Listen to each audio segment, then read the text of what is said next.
Hey, Wrecker, let's talk about it. 50 years on this lonely road. I pay my own way.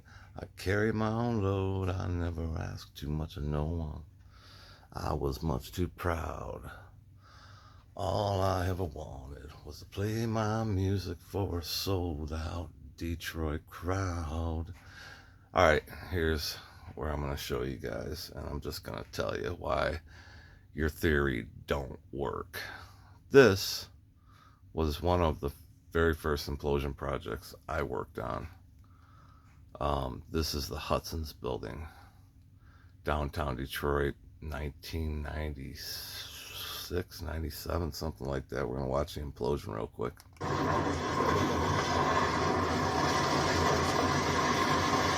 You see this big tower right here? I'm going to tell you a little bit about this tower right here. You watch it go down, though, first.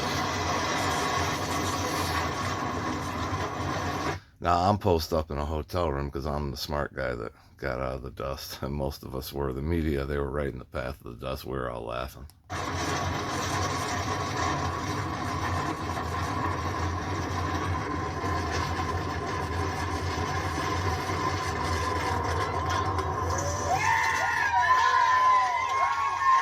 All right, so let me tell you a little bit of something about that tower right there, man. We, for months, for a couple months, were running cables through this tower all the way down to the bottom of this building. By the time you got down to the bottom, they'd be loose on top again. You tighten them again, floor by floor by floor, every couple floors anyway. And that's how you got that tower to, basically, this part of the building pulled this tower over.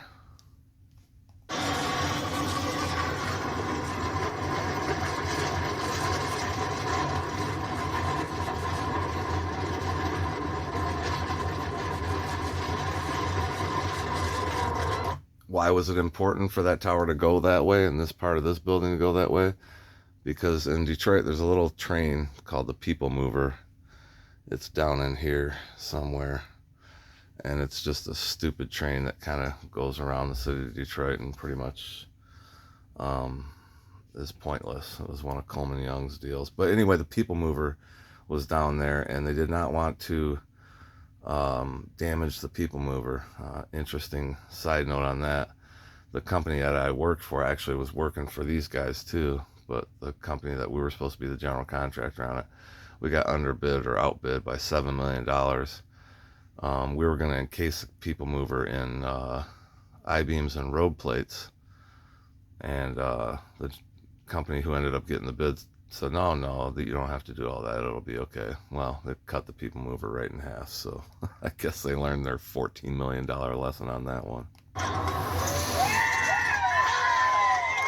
So what I'm getting at here is it takes a lot. It's not all about crash, boom, bang, okay? I want to show you something here.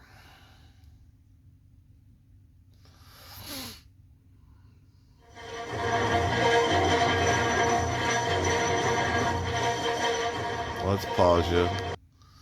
This is the Twin Towers, right as the second plane hits. When we were talking to you to see if we can tell, we can't see anything. All right, you guys see the Twin Towers where the first one hit, and then this second plane hit a little lower. That was scarier for me than even this was. But so at that time, as I'm watching this unfold on television, knowing what it, I'm thinking to myself, this eventually, I can see it's already sitting funny. I'm thinking this is gonna fall, and it's gonna come down this way, and it's gonna drag part of this building down. And man, I don't know what buildings are down in here, but I hope the people are out of them. And the same thing's gonna happen here. So this is what I'm thinking watching this. I hope the buildings all around it are evacuated, because these buildings are going to snap off.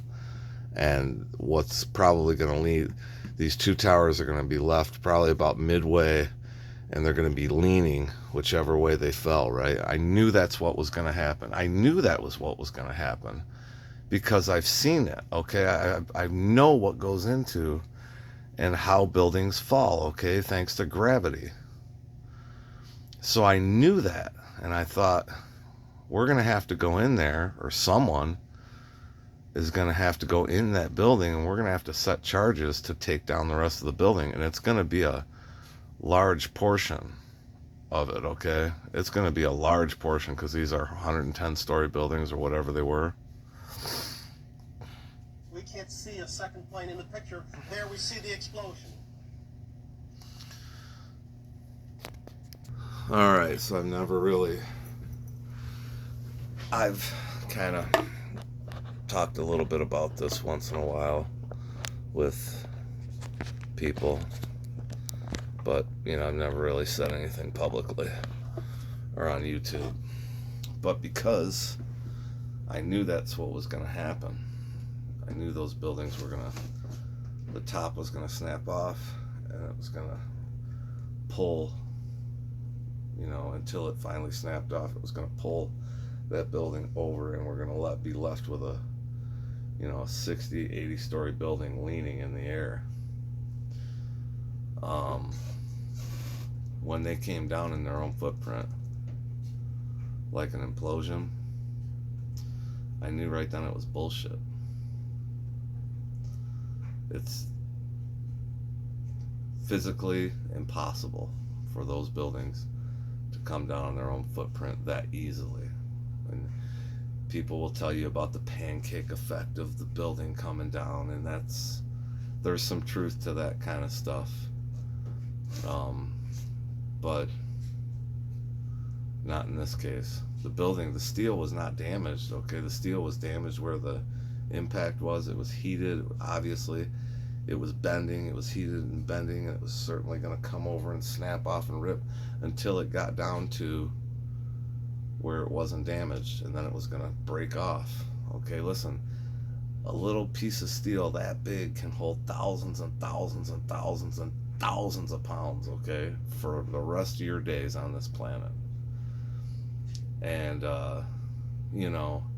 talking about 110-story buildings here, and I know there's not a lot to all those skyscrapers, but they ain't no joke either, okay? There's no joke. There's a lot of iron in there. And I knew it was bullshit right then. Right then I knew it was bullshit. I've known it was bullshit since then. Like I said, I have never, 23 years in the commercial demolition business, okay? 2001, when that happened, I'd already been in the business for 8 years or whatever, 9 years, 10 years. So I understood, what went into it. And then later on, as my career progressed, I really got an understanding of it. I've shot countless buildings and blast furnaces, and I've been a part of, I can't even count how many. That's not really our forte. There's a couple of companies, CDI being one of them, which is the major company. They're probably the best one out there. CDI is they're an explosives company. They come in and that's what they do. They set explosives. We do all the work to get the explosives. You still got to cut the steel with torches and everything before you can even put explosives in a building. And then you have linear shape charges. Then you have actual explosives like dynamite. They really don't use dynamite so much.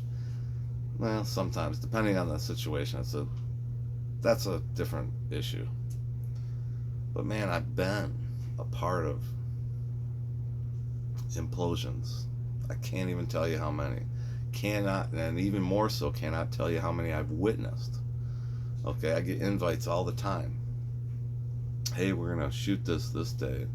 You want to come down? Because I've been part of the business for so long. So I get invites to implosions all the time. Sometimes I go, sometimes I don't. I understand gravity. I understand how this stuff works. And like I said, I've never really publicly said anything. I've made little comments here and there and whatnot. But as somebody who has been in the demolition business for many years, I mean, if you don't believe that was bullshit, you're on your own.